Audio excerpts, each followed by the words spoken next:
So in this session, we are going to discuss about thermodynamics, okay? I will start with some theory, and based on that, we will do some numerical problems. Yeah? So starting with the first law of thermodynamics, let's say we have a system and we are giving heat Q to this system. Then this law is saying that the part of its will be used as the work done against the surroundings like atmosphere, and the another part of this will be used by the system in increasing its internal energy. Okay, W is the work done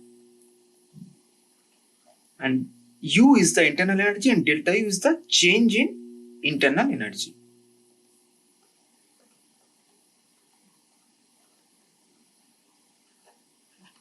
So basically what it is saying is, the first law, we can write given heat as sum of work done and change in internal energy. One important point you should remember here that, let's say we have an initial equilibrium state, say A, and a final equilibrium state, say B, okay? And let's say we are going different path. This is one path, mention this as P1. This is another path, P2. Let's say this is another path. So we can go from A to B following different path, right? So an important point here to remember is that if a thermodynamic system changes from an initial equilibrium state A to final equilibrium state, say B, through different paths, say here P1, P2, P3, or you can also try it P4, P5, P6, P6, various paths. Then what will happen that Q and W, this will definitely get changed because Q, W, all these parameters are dependent on the path, in which path you are going, okay? But delta U, that is the change in internal energy, this will remain invariant, that is this will remain constant because it depends only on the initial point and the final point. From the definition, delta U, actually this is written as UF minus UI. So even though Q and W get changed, if we are, say for example, Q and W are going through this path, so QP1 and WP1, this is the heat flow or work done along this path, and QP2, WP2, this is the heat flow and work done along this path. These are not equal, okay? This may not be equal, but delta U P1, delta U P2, this will remain same. This will remain same, okay?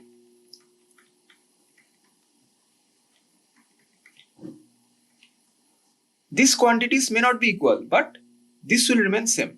So from here we can conclude that Q1 minus W1, and also using this equation of thermodynamics, equals QP1, WP1, QP2 minus WP2 equals QP3 minus WP3. Okay? So an important keyword here to remember that in a closed path, if the path is closed, say in a circle, we have delta U equals 0. Why? Because in a closed path, our UF and UI are equal. Final point and initial point are same, yes? Therefore, in a closed path, we have Q equals W. That is, given heat equals the work done by the system. Okay? Okay, so in this context, let me just clear you about one more thing, that about the sign convention of work done in thermodynamics. You will find different sign convention in different books, in different lecture notes, but what I am going to use here in this lesson is we will define work as being positive when the system does work on the surroundings, okay? That is when energy leaves the system. On the other hand, we will define work as negative when energy is added to the system. That is, okay, when work is done on the system, we will take the sign convention as negative. When work done by the system against the surroundings, we will take the sign convention as positive, okay? Given a certain process, 400 calorie of heat are supplied to a system and at the same time 105 joule of mechanical energy was done on the system. The increase in its internal energy. So let's first write down the data we have in our hand from the problem. We have Q equals 400 calorie, right? And work done is 105 joule. Now observe that in this case, the work was done on the system. Therefore, from the sign convention, we need to take a negative symbol, okay? Because work was done on the system and it is in joule. So if we convert this into calorie, we need to divide this with 4.2 almost, which is equals minus 25, okay? So now we will straightforward apply the first law of thermodynamics. Q equals W plus delta U. We have Q equals 400, W equals minus 25 plus delta U. This gives delta U equals 400 plus 25, that is 425 calorie, okay? So D is the correct. In a thermodynamic process, pressure of a fixed mass of a gas is changed in such a manner that the gas molecule gives out 20 joule of heat and 10 joule of work is done on the gas. It's almost same to the earlier problem. We have Q equals 20 joule, and since the gas molecules have given out this amount of heat, so a negative symbol will come here, okay? And work done, we have 10 joule work is done on the gas. Similarly, we have 10 joule minus 10 joule, yeah? So if the internal energy of gas is 40 joule, then the final so it is also simple like earlier problem. We have to apply just the first law of thermodynamics. Yes, UF minus UI plus UW. So we already know what we know. We know W, we know Q, we know UI. We have to determine UF. Pretty simple, isn't it so? So UF, our internal energy is given as 40. Here it is initial internal energy, okay? And W is given as minus 10 and Q is minus 20. So if we simplify here, minus 20 plus 10 plus 40 equals UF. Simplifying, we obtain UF equals 50 minus 20, 30. That is 30 joule. When a certain amount of an ideal gas passes from state A to B by means of process 1, then by means of process 2, and we have to determine that in which of this process is the amount of heat absorbed by the gas is greater, okay? So we know that from the first law of thermodynamics, we have Q equals delta U plus W, isn't it so? So we can write that if in case of process 1, Q1 equals delta U1 plus W1, and in case of process 2 we have Q2 delta U2 plus W2.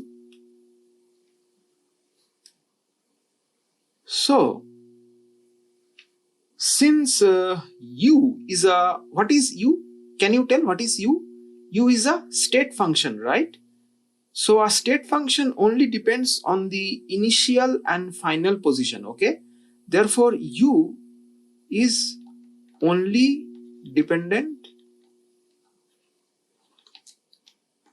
at the final and initial position, right? Therefore, we can say that delta U1 equals delta U2. Yes? So, the value of Q1 is now dependent on W1. Yes? Similarly, the value of Q2 is not dependent on W2 because in both cases, these two are same. We can write Q1 as delta U plus W1 and Q2 as delta U plus W2. Yes? So, Q1 is directly not dependent on W1, Q is directly on W2. So, we have to figure out that in which cases the work done, that is W1 or W2, which one is greater? We have to determine that. If we can determine the greater quantity, in which cases the work done is greater, then we can easily determine in which cases the amount of heat is greater. Yes, this is the idea, underlying idea, what we have to do. Okay. Now, observe that if we draw the graph for process 1, for process 1, the graphs look like this, yes, and for process 2, the graph is here. So since it is we know that W is this, yes, therefore it is basically the underlying area. This is our W, yes, from this formula, this is our W.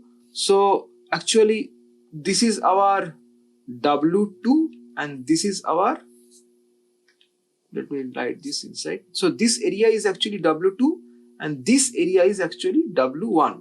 Yes, because integral, recall what integral means. Integral means area, right?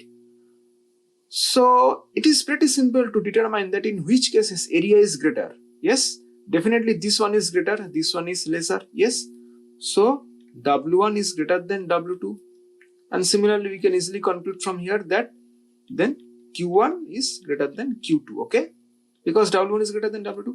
Therefore, in which of the process is the amount of heat absorbed by the gas greater?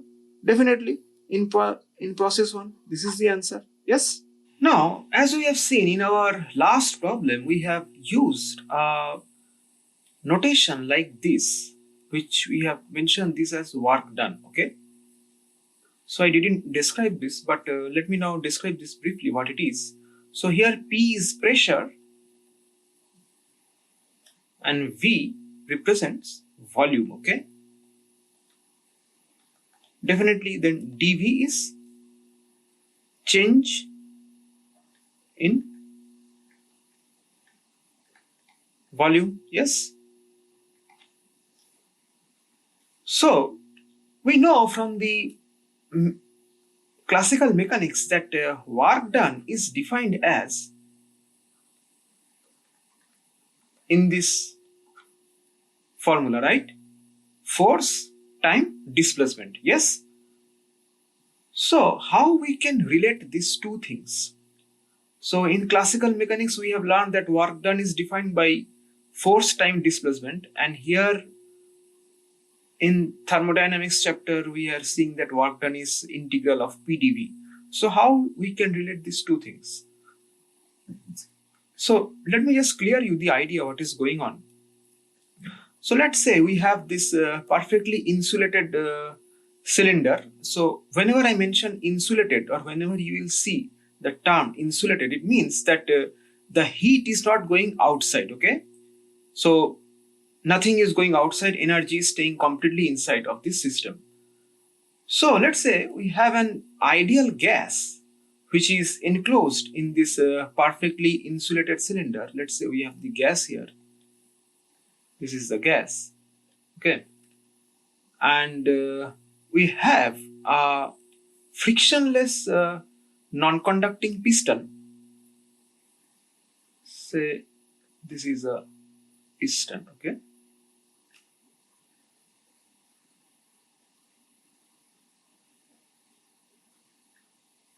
The piston is frictionless, so therefore there is no outside work, no more extra work.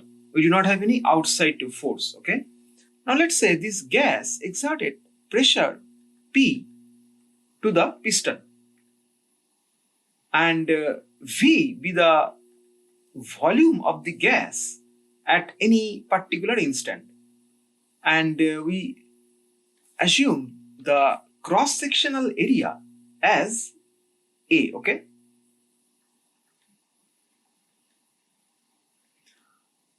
So we know that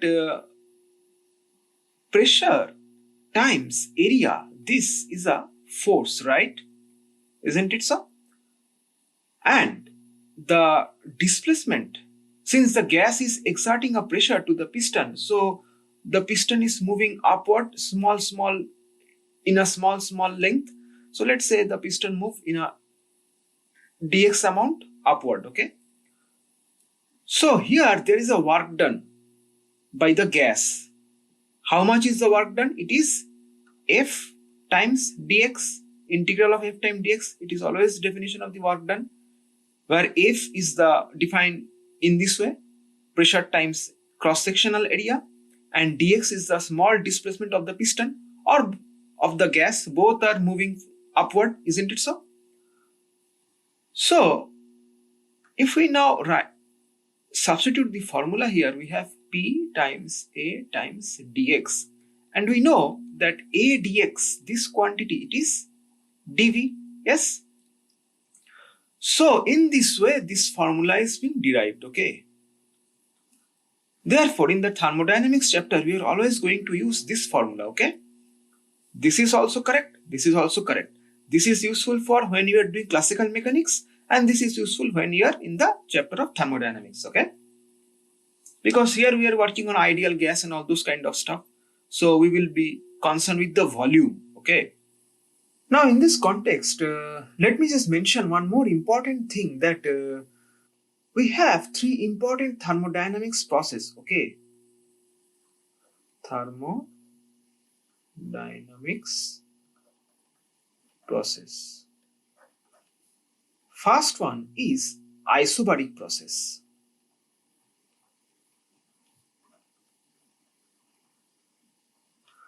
Now, when we will say it is an isobaric process, whenever P, that is pressure, remain constant, okay? Another one is isothermal process.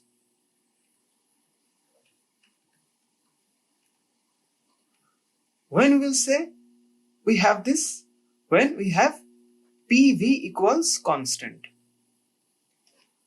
Now what does it mean, PV equals constant? We know from gas law that PV equals nRT, right? Where N is number of atoms or molecules and R is constant. So when PV equals constant, since this two part is already a constant for a particular gas, therefore it means that T equals constant.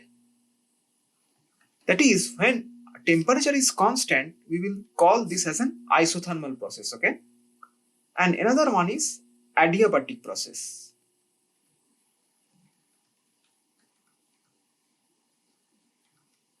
What is an adiabatic process? Well, an adiabatic process is defined as one with no heat transfer, okay? There should not be any heat transfer into or out of the system. So in this case, we have Q equals 0, yes? Now when Q equals 0, we have W plus delta U equals 0. It means that work done equals this quantity, yes? So let's say we have the system which is surrounded with thermally insulated material. Okay, so in this case we have adiabatic process, and in this case you can also prove that this quantity will remain constant. We will derive this formula in some other class, but just for the sake of the solving the numerical problems, you just let know for this time being that these terms will remain constant. Okay, now we will determine the work done in all these cases, that is, what is the work done in isobaric process, what is the work done in isothermal process. Okay, so let's bring another page. So as we have seen in our earlier lecture that work done in thermodynamics is defined in this way. Yes. Now in case of isobaric process we have P equals constant, right? In isobaric process,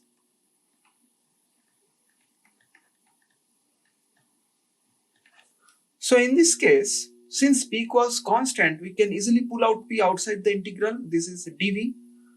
We have the initial point and final point. So we can write this as P Vf Vi.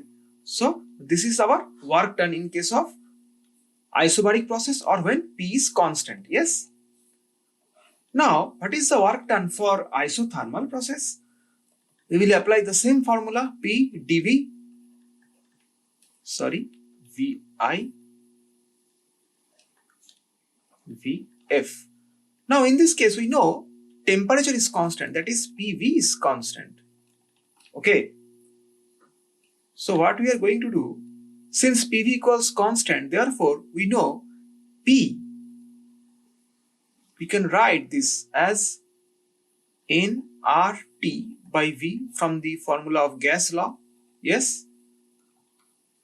Since nR is constant and T is also constant, we can pull out this outside of the integral.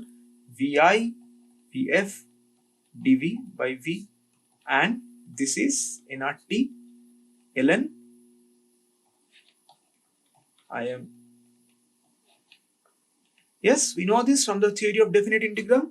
This is ln Vf upon Vi. Now this thing you can also write this as nRT ln Pi upon Pf. Isn't it so? Because Pi Vi equals Pf Vf, because these are all constant. So Vf upon Vi, this implies equals Pi upon Pf. Yes. So I just replace the value from here. So these are very important formula you have to remember, and we will do numerical problems right now. So in case of isothermal process, this is isothermal process, our work done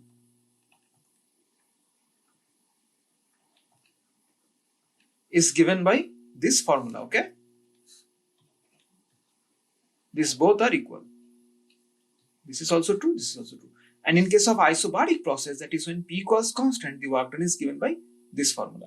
So we are going to use these formulas very frequently, so you should commit to remember this. Okay, given 1 mole of an ideal monoatomic gas undergoes thermodynamic cycle from 1 to 2, 2 to 3, 3 to 1, and the initial temperature of the gas is given as this much, okay, 300 Kelvin. And these are some data, and with all of this data we have to evaluate the net work done by the cycle. Which one is the correct answer? Okay, so let me do one thing first. Let me just number this as A, B and C. Okay, so first starting with A, we have 1 mole of an ideal monoatomic gas, it means N equals 1, okay? Because we need this formula PV equals nRT, but in this case, because N equals 1, we have the formula is PV equals RT, okay? This is a gas law, yes? So first, what we will do, we will first determine the work done in the process from 1 to 2. Let's mention this as W12. So we know that dW equals P dV, right? Therefore, the work done is dW equals integration of P dV, yes, from initial to final, okay? Let's rough work this as, okay, so that you should not get confused with the main work. So if this is the work done from the process 1 to 2, we will apply this formula here, okay? We have this as integral VI VF P dV. Now what is our VI? VI is V1, yes, and VF final point is 2. So let's write this as V2 P dV. Now what is V1? V1 is the initial, yes, the initial position, and at the initial position V1 is V0 from here, V0, and V2 is the final position, that is here, and here we have V2 equals 3V0. Very simple, isn't it so? So it would be P dV V0 3V0, and we have our P equals given as alpha V, okay? Alpha V dV, alpha equals constant V0, so it will come outside of the integral 3V0 V dV. So integrating, what we obtain? V square by 2 V0 3V0, yes. Simplifying, we will obtain from here 9 V0 square minus by 2 8, so it will 4 alpha V0 square. So we obtain the work done in this case W12 as 4 alpha V0 square. Now we will apply this formula to convert this into the function of T, okay, because we know the value of T, yes. So if we substitute here PV, so we have P equals alpha V, right? I am doing the rough work here, later I will erase it from here. So we have PV equals alpha V square, yes, from this data equals alpha V0 square actually. So alpha V0 square equals, from here equals, since it is RT naught, therefore alpha V0 square equals RT naught, yes. So what we are obtaining here actually, it will be 4 RT naught, yes, 4 RT naught. We know the value of T naught, so, and R is constant, but the answer is given in the form of RT naught, so we do not need to substitute the value of T naught, yes. Okay, so we have finished problem A. Now we will evaluate problem B.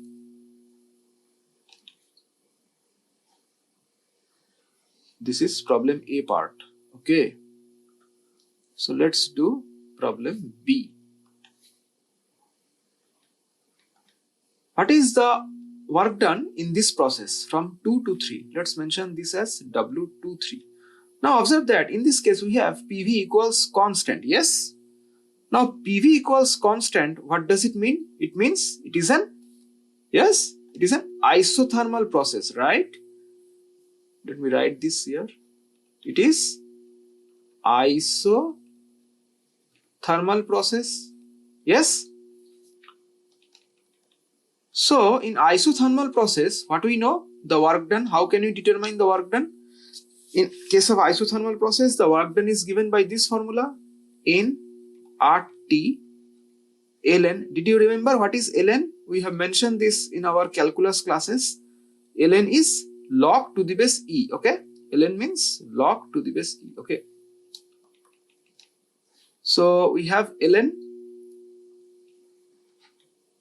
v2 upon v1, but in this case we do not know v2 v1, so we will write this as, we will use the alternate formula p1 by p2. Actually both are the formula. Actually let me just write it down here.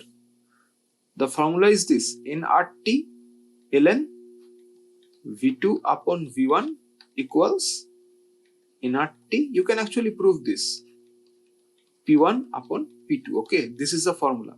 In this case we do not know v2 right now.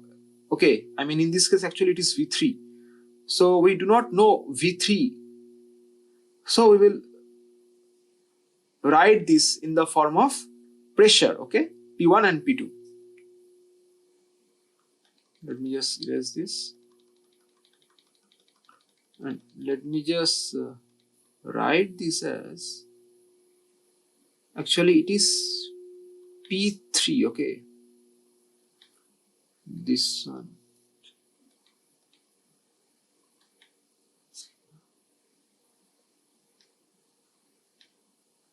It will be p3 and it will be p2. Okay, because our process is from 2 to 3, and as I mentioned, we do not know v3 in this case, but we know p3, we know p2 from this data. Okay, and n equals 1, so r t ln p2 is 3 p naught and p3 is p naught.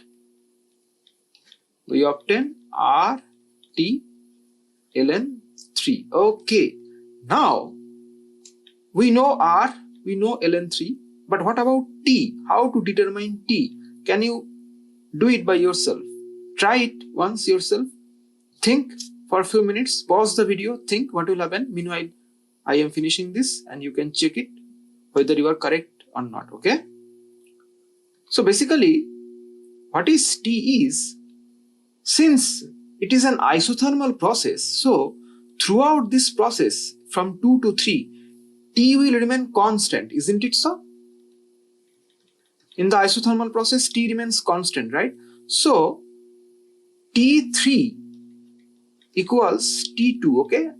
I mean, throughout this process, since T will remain constant, so we can say that T is basically T2 actually. Throughout this process, T equals T2. Whatever T is here, it will remain same throughout this process because T is constant. So what we are going to do, we will evaluate T2 first. And how we can determine T2? Well, it is also very simple. In order to determine T2, let me just erase this. What we will do, we will follow this gas law. We have to determine T2, that is temperature at this point. So we will again go to the first process, that is from process 1 to process 2. So gas law, using gas law in this process from 1 to 2. So we have P1 V1 upon T1 equals P2 V2 upon T2, right? Implies T2, if we simplify this, P2 V2 upon P1 V1 times T1, okay? Now here T1 means this temperature at this point, which is already given. This is our initial temperature, T0.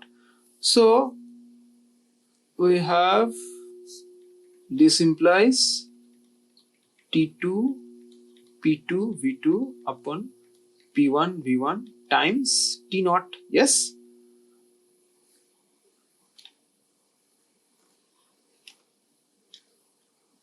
Now since we are in the process 1 to 2 and we know in this process the relation between P and V is P equals alpha V. So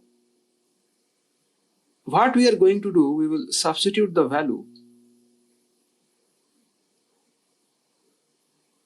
P2 equals alpha V2 times V2, P1 is equal alpha V1 times V1 times T naught.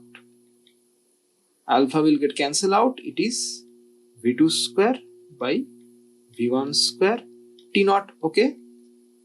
We can write V2 V1 whole square T naught, yes?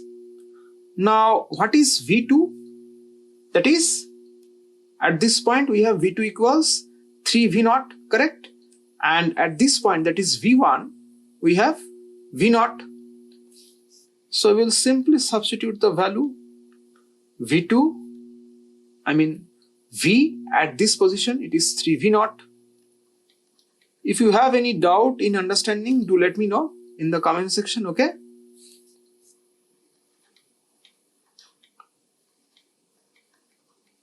T naught, V naught will get cancelled out, 3 square, 9 T naught. So we obtain our T2 equals 9 T naught, yes? So from here we can write, then we will just substitute the value here. W23 equals R T naught,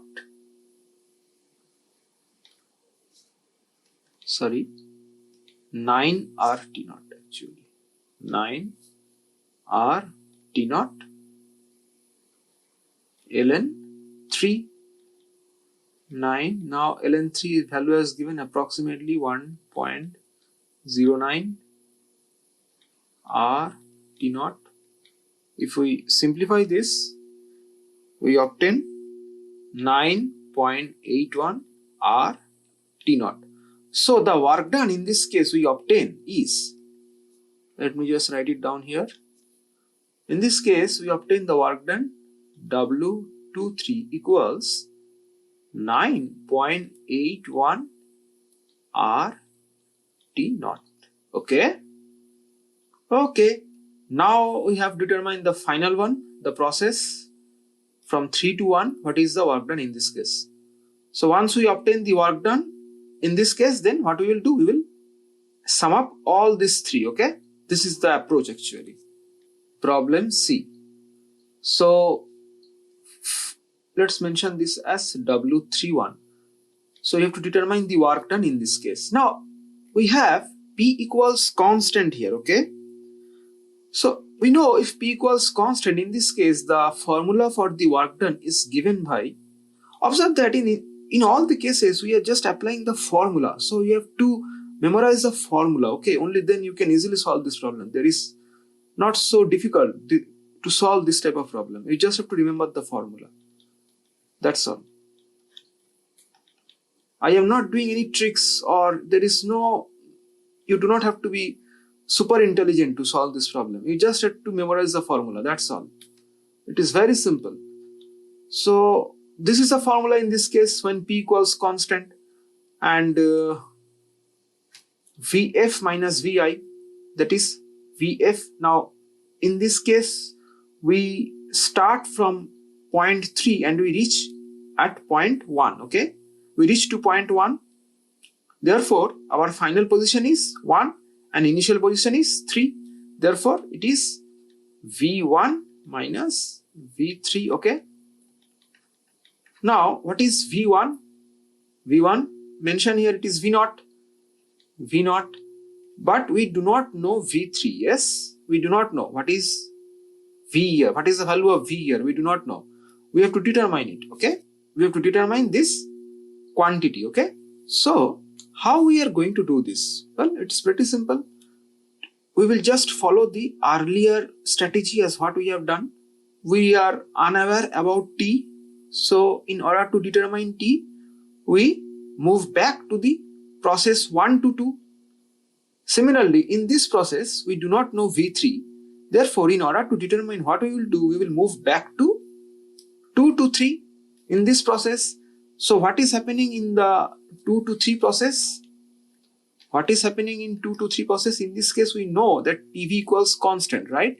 Therefore, P2V2 equals,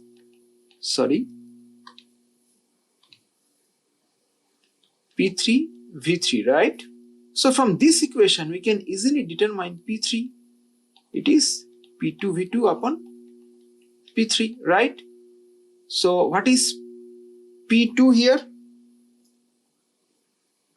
We have given P2, just see, P2 is given as 3P0, right?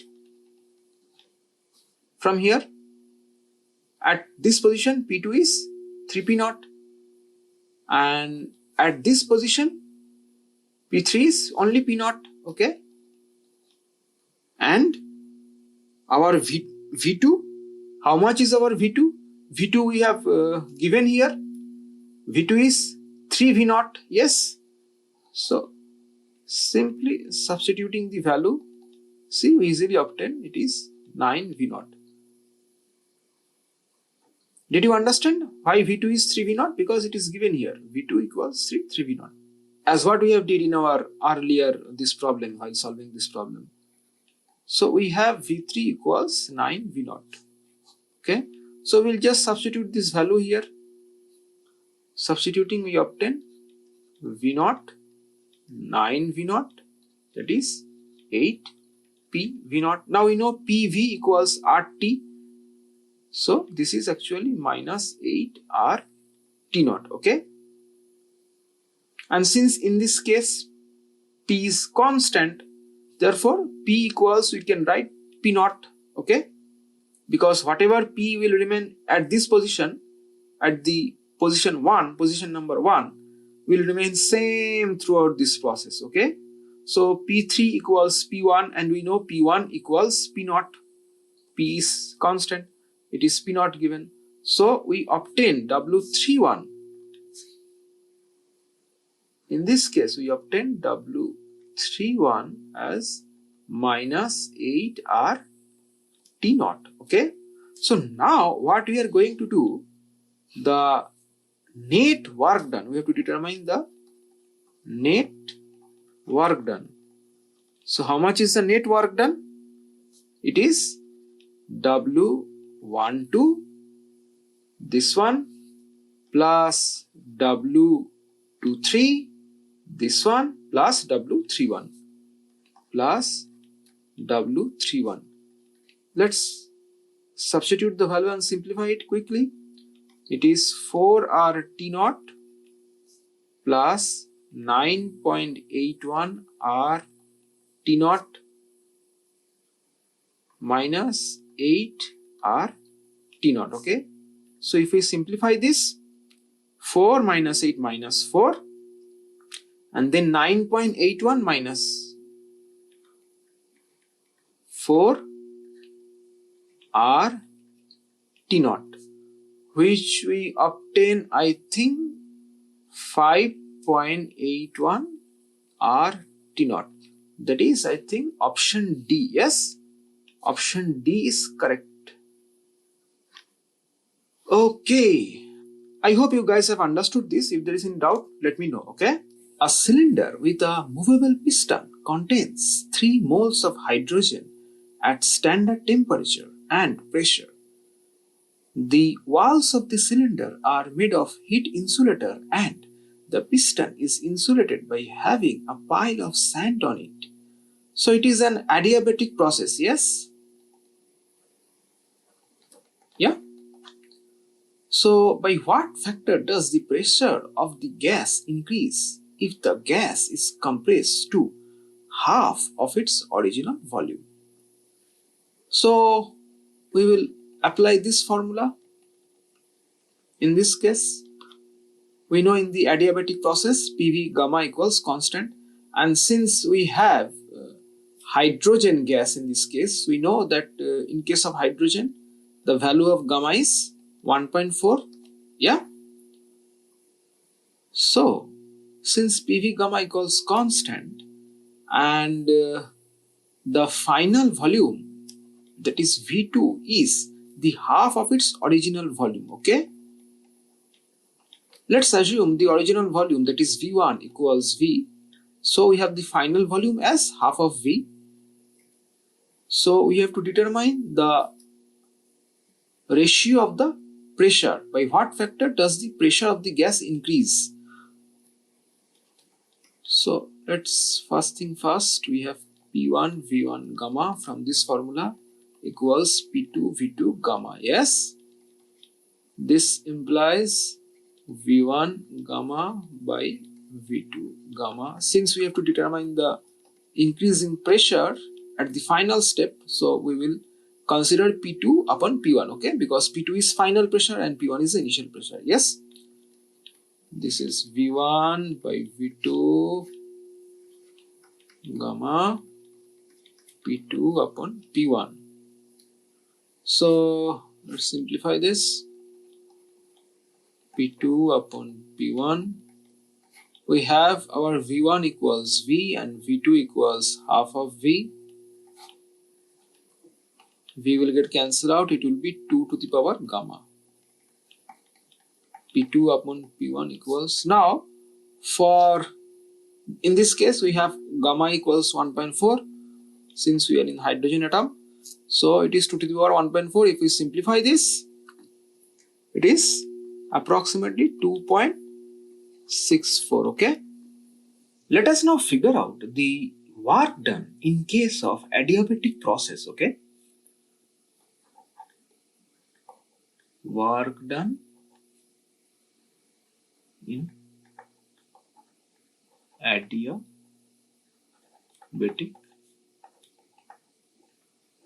process. So in a thermodynamic process, we know that there are three variables, P, V and T.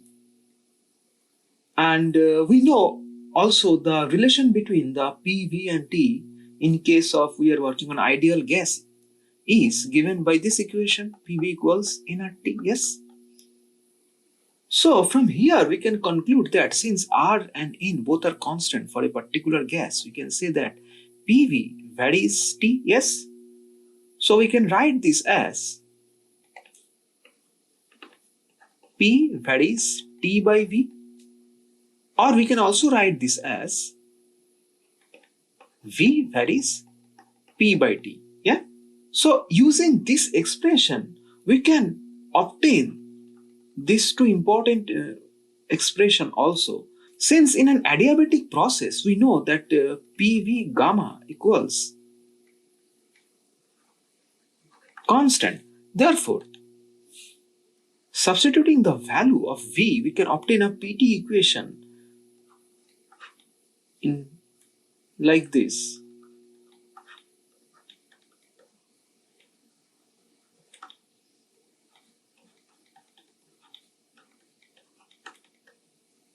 Okay.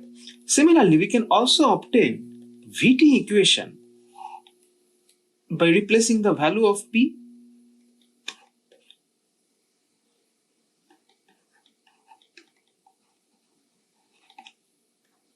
And this gives us TV gamma minus 1 equals. So, while solving the numerical problem, you often need to apply sometimes this equation, and this equation depending on the data given on the problem. Okay. Say for example, in the problem of an adiabatic process, you have given data on P and T. So definitely in that case, you are going to use this one. Okay. You are not going to use this one because you don't know V. On the other hand, if you know V and P, but you don't know T, then you are going to apply this one. Okay. Similarly, if data is given on T and V, you are going to apply this one. So it is better that you are familiar with all these three equations. Okay. So now we are going to determine that what is the work done in case in an adiabatic process. Okay. So we will start from this equation. Okay. PV gamma equals constant. We know. Let's say this as K. Okay. Therefore, we can write this as PF VF gamma equals PI VI gamma. Yes? Now, this we will need later on, but we will start with this one right now. So from here we obtain P equals K upon V gamma, okay? And we have learned that work done is given by this equation VI VF, okay? So what we are going to do, we will substitute this value here. K V gamma dV VI VF. So if we solve this now, we have K, since gamma is not equal 1, so this is minus gamma plus 1 .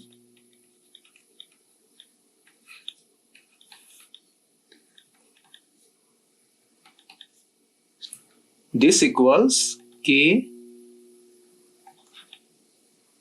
VF 1 minus gamma VI 1 minus gamma upon 1 minus gamma, okay?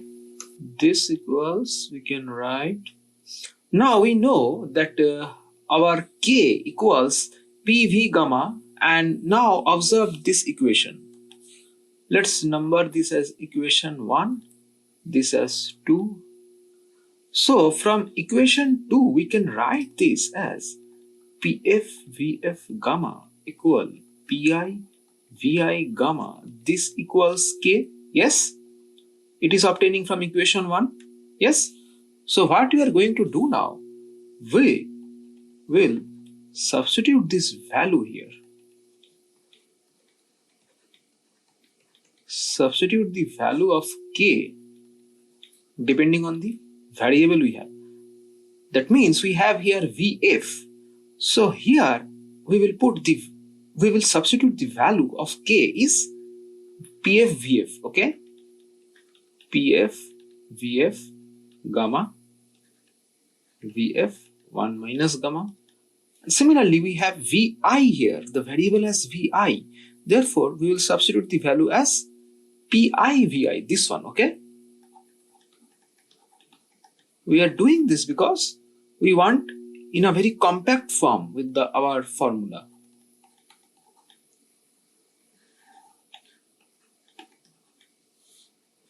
So with this expression, observe that this VF gamma and this one will get cancelled out, this VI gamma and this one. So simplifying, we obtain PF VF minus PI VI by 1 minus gamma, okay? Now we know that PF VF, this equals NRTF minus NRTI, yes, from the gas law. Now if we take common NR, so this is basically TF minus TI by 1 minus gamma. This we can write NR delta T by 1 minus gamma. So what we obtain?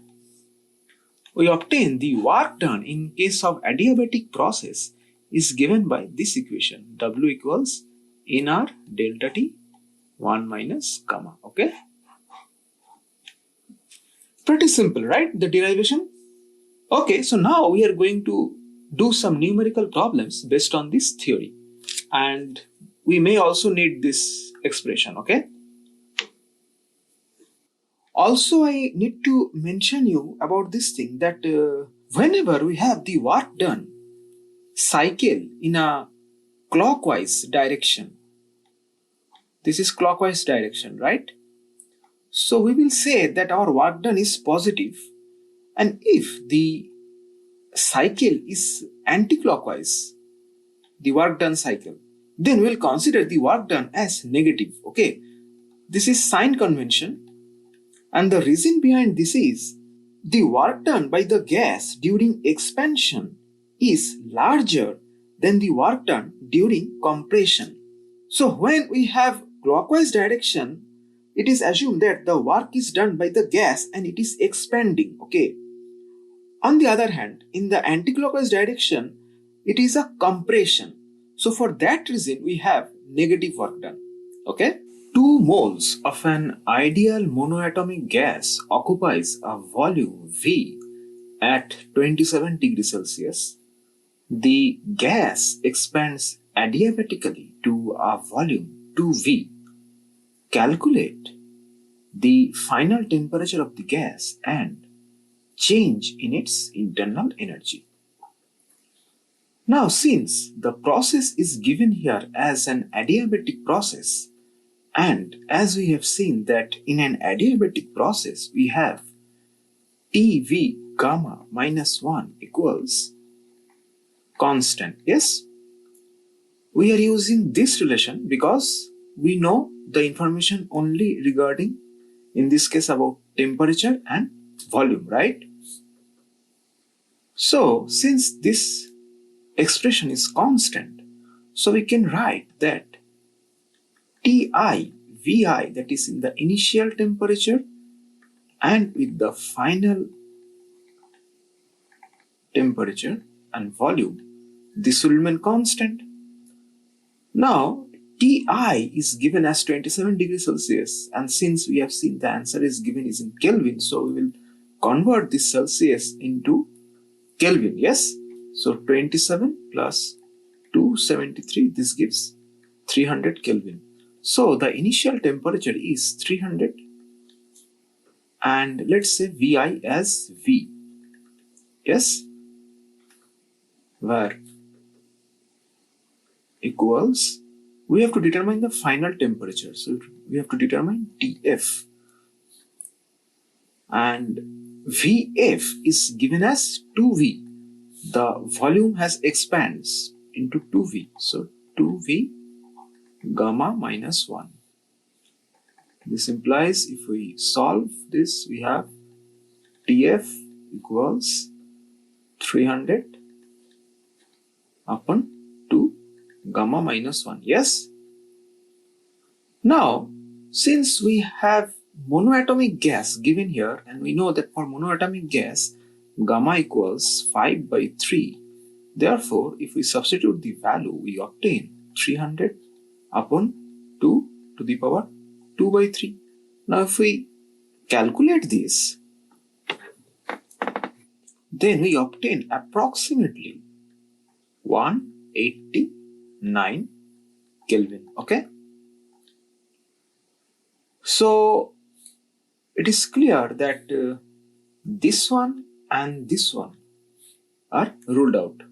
So left A and C, and among these two, A and C, only one is correct. Okay. So for that, we have to determine the change in its internal energy. So this one is Roman 1. Now let's start problem 2.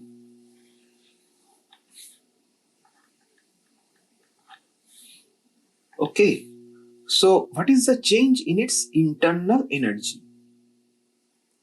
We know that for an adiabatic process, Q equals 0, right? Therefore, from first law of thermodynamics, we obtain change in its internal energy. This equals minus of work done. Yes? Now we know that W for adiabatic process is given by this nR delta T by 1 minus gamma. Yes? And in this case, we have N equals 2. Yes? Now, and R approximately 8.314 joule per mole Kelvin. Yes, it is a gas constant. So we have to determine the value of W with this data, whatever we have, and delta T is Tf minus Ti. So we have the 189 minus 300, which if we simplify, we obtain minus 111 Kelvin, okay? So let's substitute the value here and simplifying. N equals 2 times 8.3. I am taking 8.3, okay? It will be simplify our computation. Times minus 11 upon 1 minus 5 by 3. Yes? There is nothing difficult here. I just substitute the value. So 1 minus 5 by 3, it is 2 by 3, minus of 2 by 3, and then minus minus will get cancelled out. So this 2 by 3 will come in the numerator times 2, 8.3 times 11. Let's put minus symbol in the front. Now if we simplify this, we obtain this as minus 2.7. Okay? So we can conclude that A is also ruled out. So left answer is C. Yes? Okay? For the given cyclic process CAB, as shown for a gas, the work done is. So we know it is a cyclic thermodynamic process, right? And in a cyclic thermodynamic process, we know that work done equals area under PV diagram, right? So in this case, we just have to determine this area, okay? Yeah. So also observe that the work done is clockwise, yes? So it will be positive, yes? Therefore, in the given cyclic process,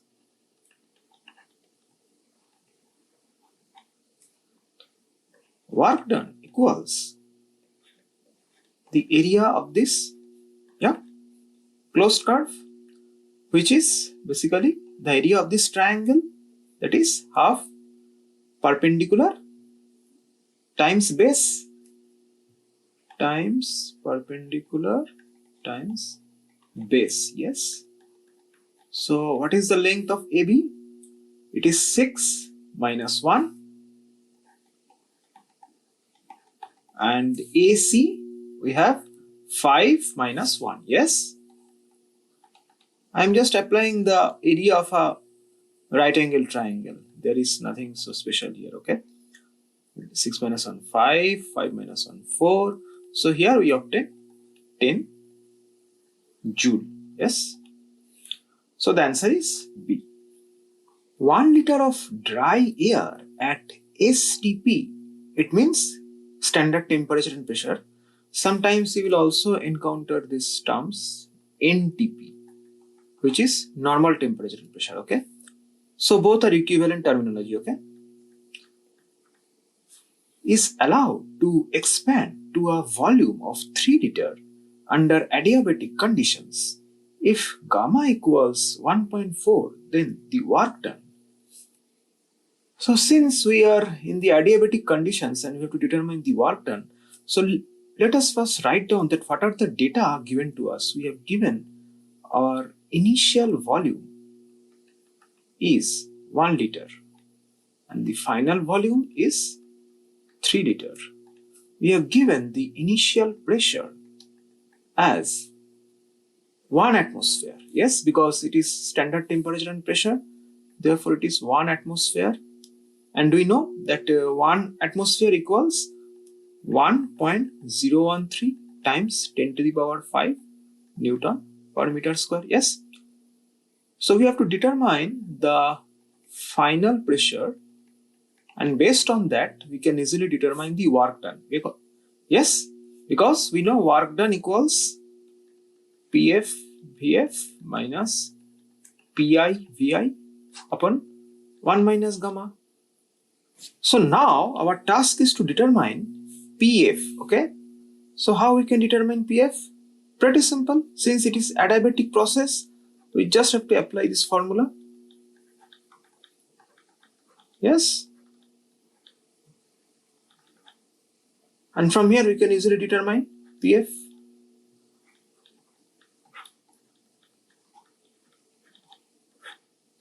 Pretty simple, isn't it, sir? As I mentioned, that you just have to remember the formula, that's all. Your problem will be get solved. There is nothing to worry about it. It is coming from here, yes? We have VI equals 1 and VF is 3 from here.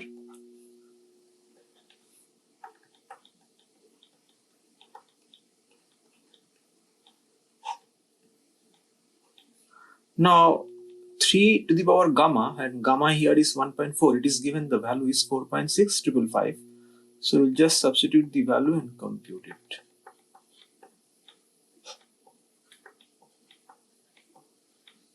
Which if we compute, we obtain it is almost 0.217 times 10 to the power 5 Newton meters minus 2. Okay, so now we are in the position to determine W from this equation. Okay, we have our, let's use different color. We have our PF is this 0.217 times 10 to the power 5.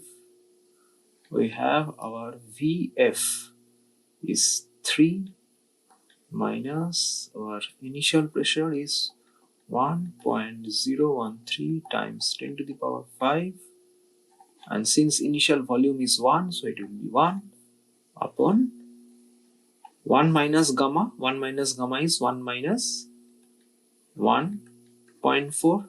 Gamma is 1.4. So if we simplify this, we have, now before solving this, or else we can also do that later. So what we have to do is we need to convert this volume into meter cube. Okay, because it is in liter, we have to convert this into meter. So we will do in the last step. Let's just simplify this. So if we simplify this, we can pull out 10 to the power 5 outside. So basically this is 3 times 0.217 minus 1.013. It is minus of 0.4. Okay, we obtain 10 to the power 5 multiplying 0.905. This is, you can say, 0.905 times 10 to the power 5. Now as I mentioned, we have to multiply this 10 to the power minus 3 because we need to convert this volume as meter cube, right? Yes. So now 0.905 times 10 to the power 5, it has 10 to the power 2. This is 90.5 joule. Yes. So the answer is C. Okay. So I am ending this session. If you have any doubts, let me know in the comment section. Maybe I will make a more descriptive video on thermodynamics. And in our next session, we will be working on thermodynamics second law, okay, and related problem, Carnot cycle and all those kind of stuff, okay. Okay, so see you in another session. Bye, and have a nice day.